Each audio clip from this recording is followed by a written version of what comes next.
Imagina entrar en una habitación donde alguien te escucha sin juzgar, sin aconsejarte, sin contarte su historia. Solo te escucha. ¿Quién es esa persona? ¿Qué lugar ocupa? En psicoanálisis, esa pregunta por el lugar del analista no es una cuestión de profesión ni de técnica, es una cuestión estructural. Freud fue el primero en descubrir que el analista, para que algo del inconsciente se despliegue, no puede ocupar cualquier lugar. Y Lacan, años más tarde, llevó esa idea hasta sus últimas consecuencias. Para Freud, el análisis gira alrededor de la transferencia, ese fenómeno por el cual el paciente dirige hacia el analista sentimientos, expectativas y deseos que en realidad pertenecen a figuras de su pasado. El analista se convierte así en una especie de pantalla sobre la que el sujeto proyecta sus afectos inconscientes. Freud entendía que, en ese juego, el analista debía mantener una neutralidad benevolente, no dejarse arrastrar por el amor o el rechazo transferencial, sino sostener una posición de escucha. Pero Freud ya intuía que no era solo cuestión de actitud.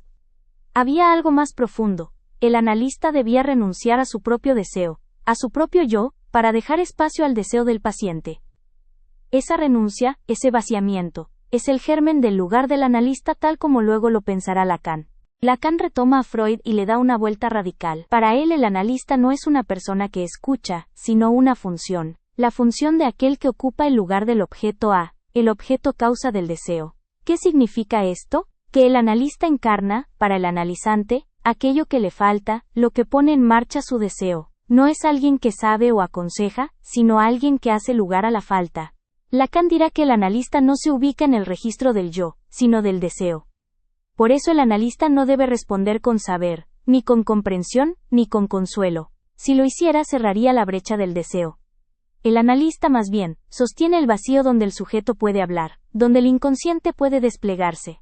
Lacan formula algo enigmático. El deseo del analista no es un deseo puro, sino un deseo de obtener la diferencia absoluta.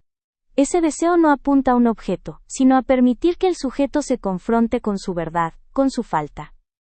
El deseo del analista es lo que impide que el análisis se convierta en una relación de amor o de poder, es lo que mantiene la transferencia viva, sin atraparla. Por eso Lacan dirá que el analista no debe desear bien al analizante, sino desear que su deseo se despliegue. El lugar del analista, entonces, no es el de quien cura, ni el del amigo comprensivo, ni el del sabio que interpreta todo. Es un lugar vacío, un punto de silencio que sostiene la palabra del otro. Freud descubrió que la cura pasa por la palabra. Lacan mostró que esa palabra solo se despliega cuando hay un deseo que no invade, que no coloniza, que deja ser.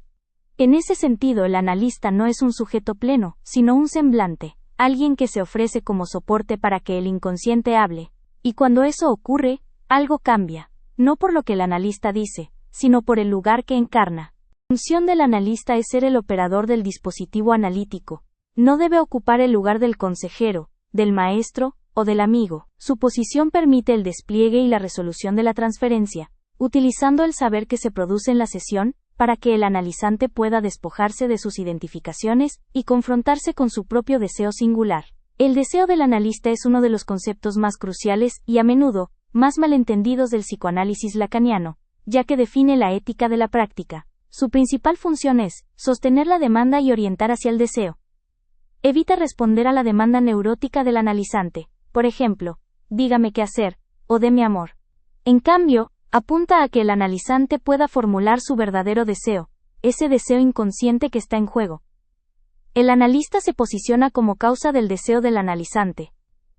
Al no responder desde un lugar de saber total o de satisfacción, mantiene abierto el enigma, permitiendo que el analizante se pregunte, ¿qué voy? ¿Qué quieres de mí? Esta pregunta reinstaura el circuito desiderativo del sujeto. El deseo del analista se define fundamentalmente por lo que no es, lo que lo diferencia de otras formas de ayuda o terapia. No es un deseo terapéutico. No busca activamente la adaptación social, la felicidad o la moralidad del paciente. Su finalidad es la producción de la verdad subjetiva del analizante sobre su deseo y su goce. No es sugestión ni maestría. Se opone a la figura del maestro o gurú que impone un saber o una dirección de vida. El analista debe abandonar la idealización, el ser el sujeto supuesto saber, para operar. Es un deseo pasado por el análisis. Lacan sostiene que el deseo del analista se engendra en el final del propio análisis. Es un deseo obtenido tras haber atravesado el propio fantasma. En términos lacanianos, el deseo del analista opera en el lugar del objeto A, el objeto causa de deseo o la falta constitutiva en la estructura del discurso. En la transferencia se ofrece como el semblante del objeto A, mantiene la falta y el enigma, impidiendo que el analizante se fije a su persona. En la interpretación, una intervención puntual orientada por ese deseo no interpreta el sentido completo, sino que apunta al sinsentido o a la puntuación de un significante clave, haciendo que el inconsciente se reabra. En el acto analítico, su deseo es lo que permite que el analizante llegue a un punto donde el sujeto supuesto saber caiga. El analista se dispone a caer de su lugar idealizado para que el analizante se separe de la alienación al otro y se enfrente a su propia división. En resumen, el deseo del analista es la ética rigurosa que le permite al analista no utilizar su posición para la sugestión, sino para conducir al analizante a la verdad de su deseo inconsciente, haciendo del analista un operador de separación en lugar de una figura de apego. La transferencia es en muchos aspectos una forma de amor. El analizante, en su demanda de saber, deposita en el analista un lugar idealizado, esperando de él respuestas que puedan llenar su falta. Sin embargo, el analista, lejos de satisfacer esta demanda de amor, se abstiene de responder desde ese ideal. No responde desde el lugar del amor que demanda el sujeto, lo que no significa que desatienda a esa cuestión.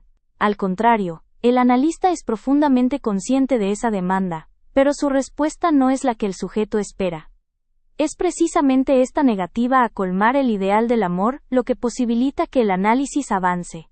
Al no responder desde un lugar de saber, al no proporcionar la satisfacción que el analizante demanda, el analista permite que el sujeto enfrente su propia falta, y pueda comenzar a cuestionarse sus propios deseos. Conclusión. El psicoanálisis lacaniano pone en el centro de su práctica el enigma del deseo y la función de la transferencia. El lugar del analista no es el de aquel que sabe o responde, sino el de aquel que sostiene la pregunta, abriendo un espacio para que el analizante pueda hablar y descubrir su verdad. Es en este vacío, en esta falta de respuesta definitiva, donde el sujeto encuentra la posibilidad de confrontarse consigo mismo, y es precisamente en esa confrontación donde reside el poder transformador del análisis. Hasta aquí el vídeo de hoy. Si te gusta nuestro contenido, si estás estudiando y te aportan algo nuestros vídeos, si te interesa el psicoanálisis simplemente por afición, te pedimos que colabores con el canal suscribiéndote, eso nos ayuda mucho para que más gente nos conozca. También puedes compartirlo con toda esa gente que esté interesada en el tema. Es gratis. Deja tu like, y también puedes decirnos en los comentarios qué te ha parecido el tema, dejarnos preguntas y temas que te gustaría tratar. Nos vemos en el próximo vídeo, gracias por vernos.